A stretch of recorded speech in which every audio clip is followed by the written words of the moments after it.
Hello and welcome, or welcome back if you are a returning subscriber. In today's tutorial, I am going to show you how to paint this snowy, wintry scene in Procreate.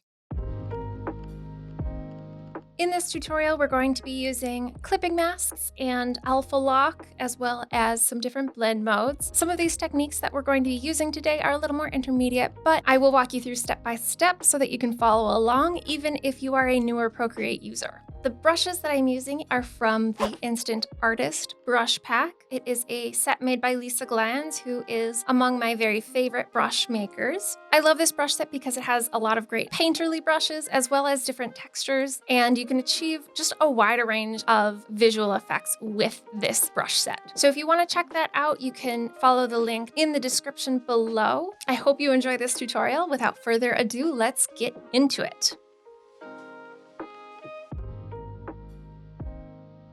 To start off, I'm working in a 3500 pixel by 5000 pixel canvas set to 300 dpi. This limits me down to 34 layers, which is more than enough for what I need, but depending on your iPad's model, you might not be able to work in a canvas this big, so just choose what works for you. The first thing that I'm going to do is on my background color, I'm going to set this. We're going to choose this medium teal color. And then I'm starting with the Vincent painter brush, and I'm going to pull out my color palette. My color palette is the February color palette, which I send to my newsletter subscribers. You can get this for free by signing up by the link. There should be a pop-up here that comes up. There's also a link in the description below.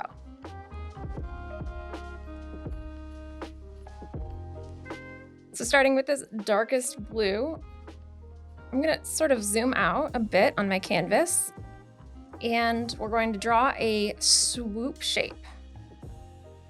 And then I'm going to scribble in, and this is a really smudgy blending brush, so it's kind of like oily or greasy, I guess you could say. It pulls and mixes as you paint, but it also has a bit of texture, and then if you layer the strokes, it gets more and more opaque. You can kind of see that come through. I, for some reason, did this on my very bottom layer, but I'm gonna wanna pull this up towards the top here.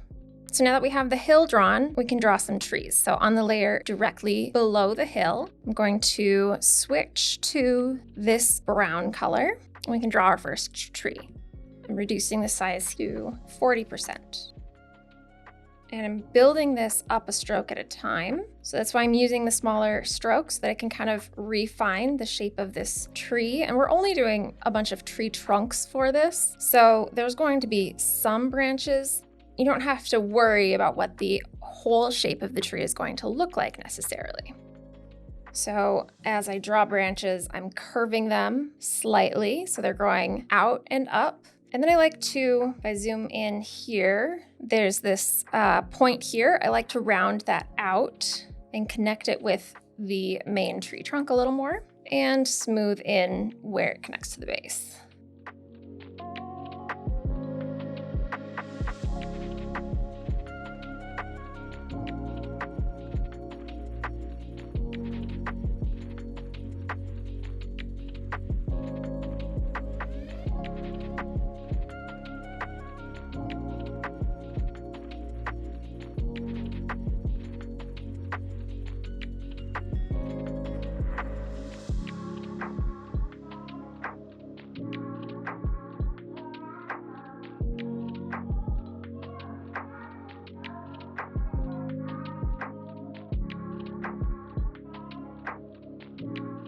So those are our first trees.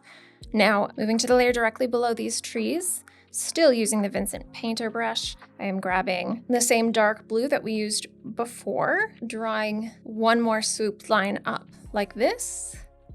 And I'm filling this in, but you'll see I am building up the texture quite a bit less than before. So I want this to be more transparent than our first hill.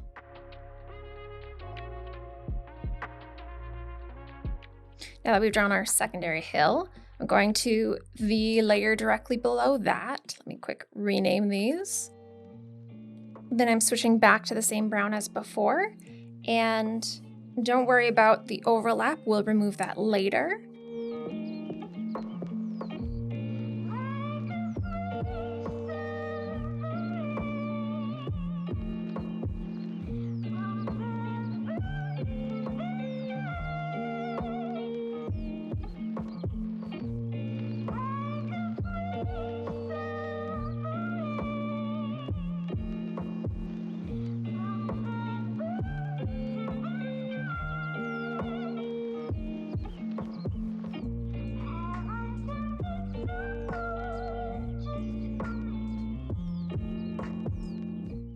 Now on my third hill layer, once again, same as before, I'm grabbing the same blue, drawing one swooped line and filling in that space. And then on the layer below that, I've renamed this. We're going to paint our final trees. And now this forest is going to get super crowded as we start to draw the third set of trees. I'm initially keeping my first 2 tree layers visible to kind of help in figuring out the placement of this third layer of trees.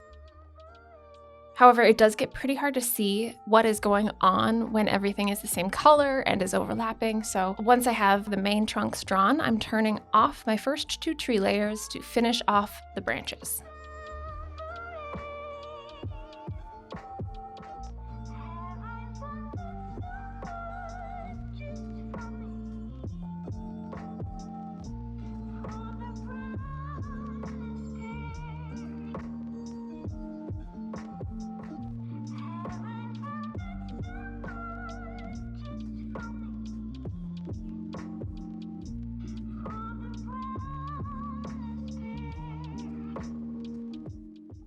So now it looks a bit like a mess. What we're going to do is on our second tree layer, I'm decreasing the opacity. We're going to bring it down to about 60.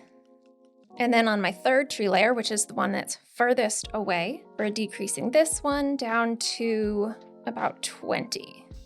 So quite a substantial difference. Now, of course, you can see through our newly opaque layers. So what we want to do is remove those overlaps. So I'm going to select the layer contents, starting on my second tree layer. To do that, you can tap on the layer to bring up the side menu and then choose select, or you can use 2 fingers to press and hold on the layer and it will select the layer contents.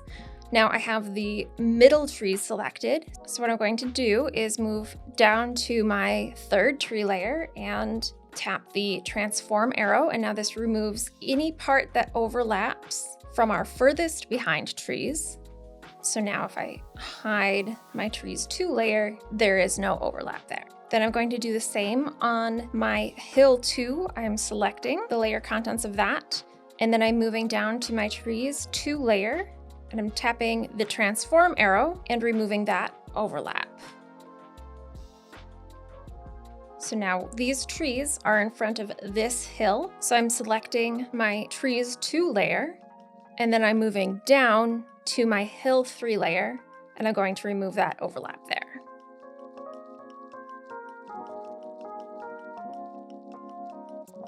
All right, at this point, we have the depth of the trees. However, the hills do not really have much depth. So instead of changing the opacity of these, what I'm going to do is add a clipping mask and color these in with some different shaders. So I am creating a new layer, tapping to bring up the side menu, and then I'm going to tap clipping mask. Now I'm going to go ahead and set this up for each of these hill layers.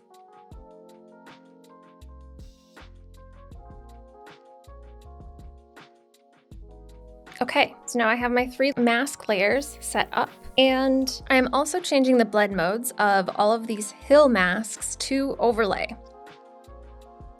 Starting with the hill 1 mask, so that this is the hill that's closest to us, and using the Build Up Power Puff brush. This is a stamp brush, so we're going to tap multiple times to put the texture down.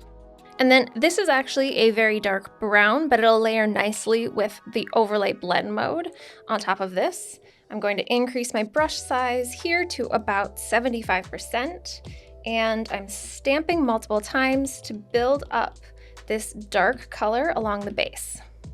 And then I'm using this lighter blue. I'm going to reduce the brush size to about 35. And on the upper edge, towards the middle a bit, so I'm tapping still on the shape itself. And then I'm switching to this light green color. And this time I'm going to tap outside of the shape so that just the edge overlaps with the first hill.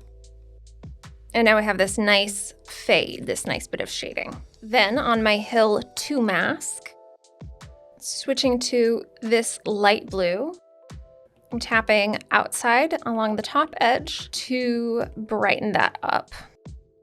And then just adding the slightest bit of texture using this mint green. Then on my Hill 3 mask, with this light green, I'm tapping along the top edge.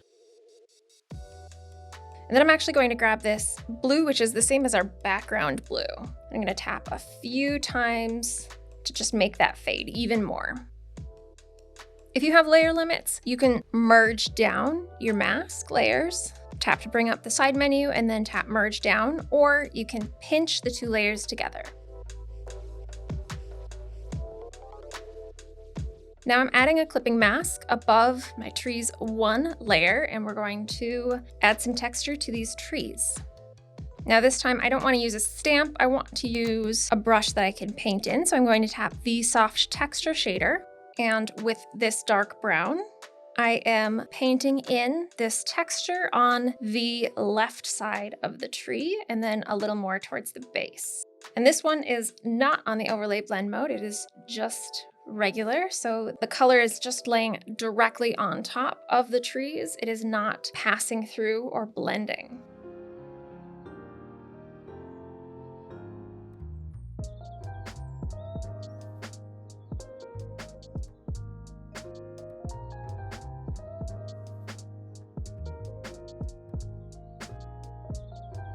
Okay, now I'm going to choose this light brown color, and on the opposite side, I'm painting in, and this will help give the trees some dimension. This brush is pressure sensitive, so you can press harder and it becomes more opaque, or you can press lighter and slowly build up the color, which is what I'm doing here.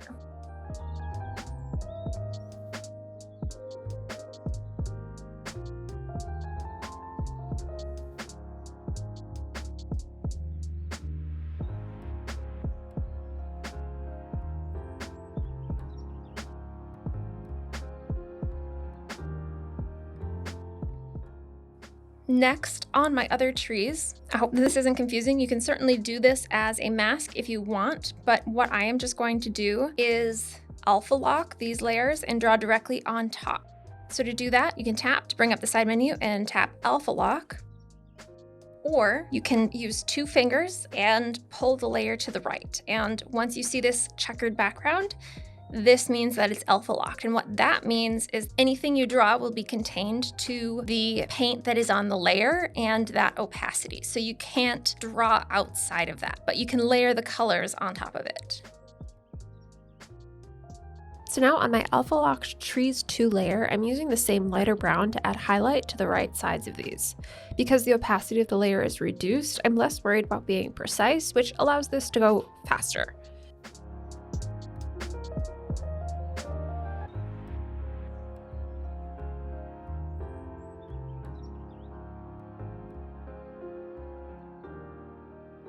Then I'm switching to the darker brown and I'm shading the left sides.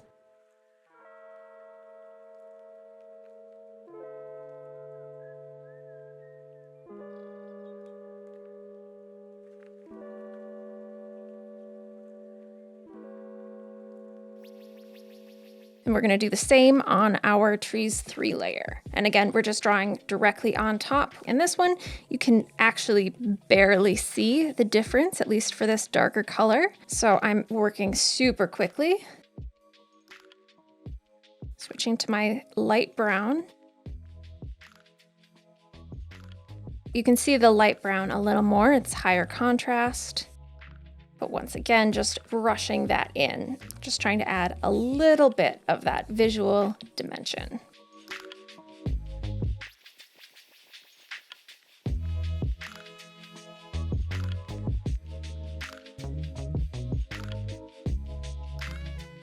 Now I'm going to merge my tree mask from my first tree and my trees 1 layer together. And then I have 2 more empty layers here. I'm pulling 1 up to the top and I'm changing the blend mode to overlay. I'm switching to this light pink, and once more I'm switching to the build up powder puff brush. My size set to about 50% here. And in this upper right side of this, I am stamping in several times, which gives us this nice bit of glow here. I'm going to still work on this light layer, but I want to add some depth specifically to this hill. So I'm selecting the hill 1 layer contents, but then still working on my first overlay light layer here and tapping outside of the hill shape. I'm just adding the slightest bit of glow to the edge here. Then I'm releasing this selection, and back in my layers panel, I'm going to do the same with my trees layer. So I'm selecting my trees 1 layer contents and then still working on my light layer, reducing my brush size here to 22%, maybe even smaller, 12, 13%. And I'm just going to give this the slightest bit of extra color here.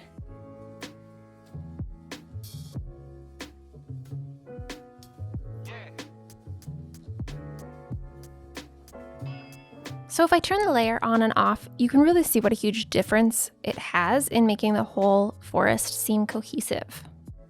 Next, moving down to my light 2 layer on the bottom, I'm changing the blend mode of this to overlay.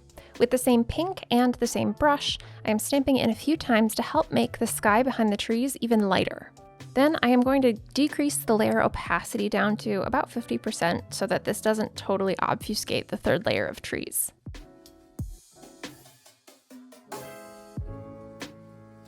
All right, now we are moving on to create the snow effect. Now, first I'm adding 2 new layers, one at the very top and then one below the first hill and the first trees layers. This will help create more depth within the snowflakes. Starting on my snow 2 layer, this is going to be snow that is further away, so I am selecting the Starry Night brush. I have the size set to 100% and I'm going to use this off-white color. Now this is a stamp brush as well, so I'm going to tap several times to layer in the effect. Then switching to the Vincent Painter, still on this layer, I'm using this to draw in some various larger snowflakes.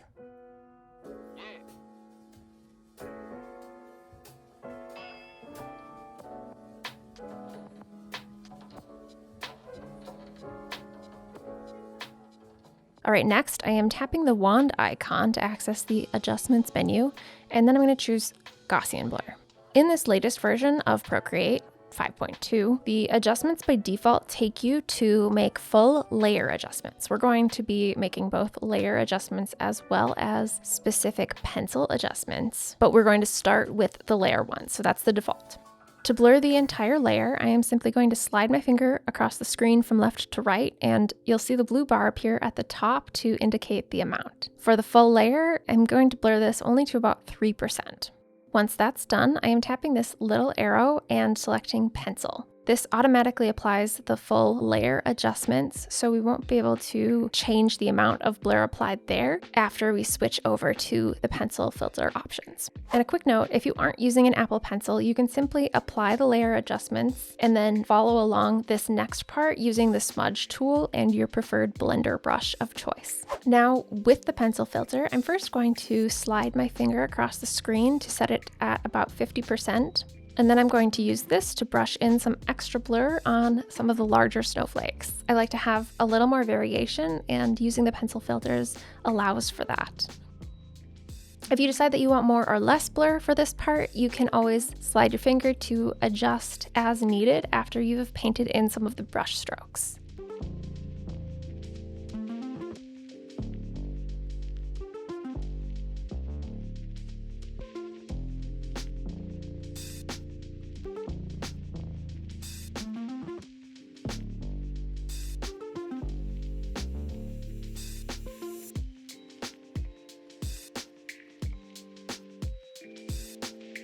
Once I'm happy with the amount of blur there, I'm going to tap the wand once more to exit the filter. Moving up to my Snow 1 layer, I'm still using the Vincent Painter and setting the brush here to about 15%. One thing I'm doing specifically this time is I'm using really light pressure so that these are different levels of opacity. So there's a little more variation there.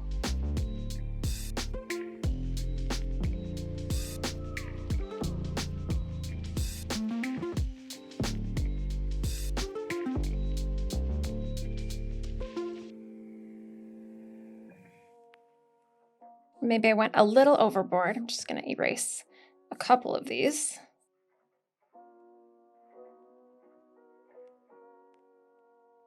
This time, I am going to, once more, tap Gaussian blur, and I'm going to switch directly to the pencil layer.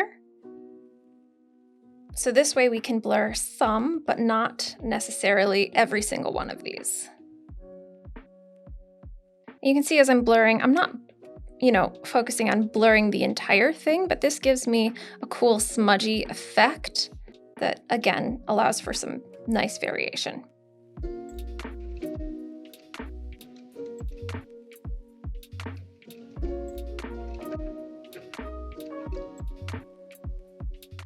And once again, I feel like I went a little overboard.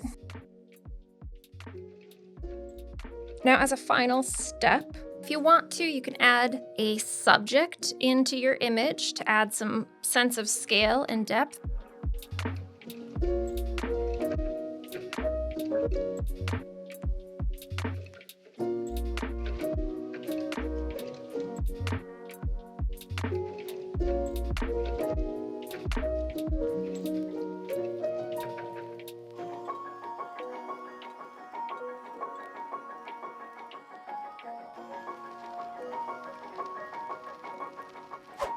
All right, my camera battery died and I missed some of the recording of me drawing this little deer, but it was kind of a mess as I drew it from the first portion. You probably saw that. He's kind of like a stick figure deer, which is fine because he's just a silhouette. Now I am just positioning him on the hill to figure out where I want his placement, and I'm going to alpha lock him and add just a couple stamps of texture to, again, make him mesh with the scene a little bit more.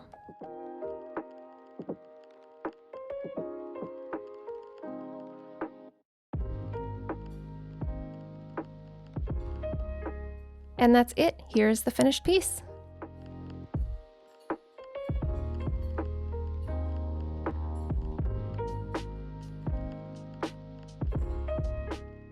Thank you so much for watching. I hope that this was helpful. Hopefully you learned something. If you like these kinds of tutorials and you want to see more, feel free to hit the subscribe button. Once again, everything that I used is linked in the description below. If you make this and you post it on Instagram, be sure to tag me. I would love to see what you create. And once again, thank you so much for being here and for making art with me. I will see you in the next one. Bye.